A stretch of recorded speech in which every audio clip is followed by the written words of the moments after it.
just going down the street, you can see people, who aren't wearing coats or who are wearing worn coats or who are wearing, coats with holes in them. And I mean, this project, although it is just a coat drive, it still goes a long way to providing the warmth that is needed to basically survive.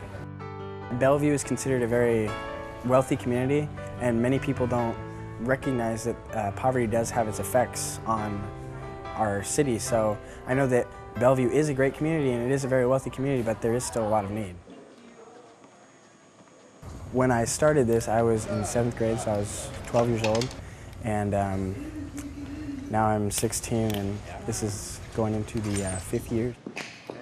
He got involved by going to a leadership conference that was put on by the city of Bellevue, and through that he began his involvement with YouthLink and the Teen Closet. The distribution of the coats happens at Crossroads once a year, typically in the holiday dinner. This year it's the winter dinner in January. But we do distribute coats through a lot of organizations and social service agencies.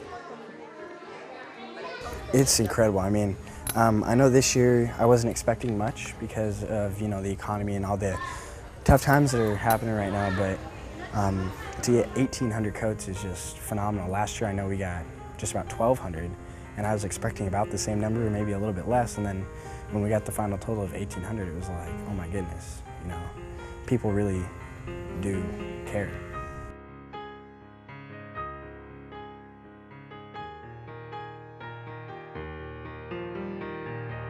I've been volunteering for quite a number of years. I think it was back in the mid-60s that I started, and I've been at it ever since.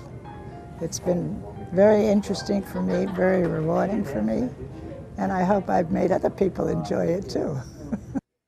Well, I try to encourage them to donate. I've donated six gallons, and I stopped only when my doctor said I had to. We all need something sometime or other, and blood is one of the most useful things that we can get from other people. So if you can do it, I encourage you to do it, because there are a lot of people out there who could use a little blood when something goes wrong in their lives. She's very conscientious, particularly the canteen volunteer. Everybody thinks it's handing out juice and cookies, but the actual job is it's actually called a donor monitor, and they have to watch the people, and if they're starting to have a reaction or something, to get staff over to help them. And that takes somebody that's very conscientious and really paying attention to the donors, and Joan has always done an excellent job at that. Of your job? Well, I want to make sure that they don't leave before they're supposed to. They're supposed to wait at least 10 minutes, and sometimes they don't want to.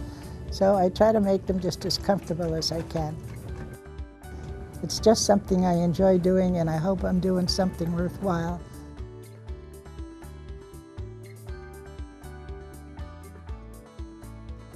When you have a huge, huge facility like ours, there are constantly hundreds of things that need to be taken care of every day, more than we can handle.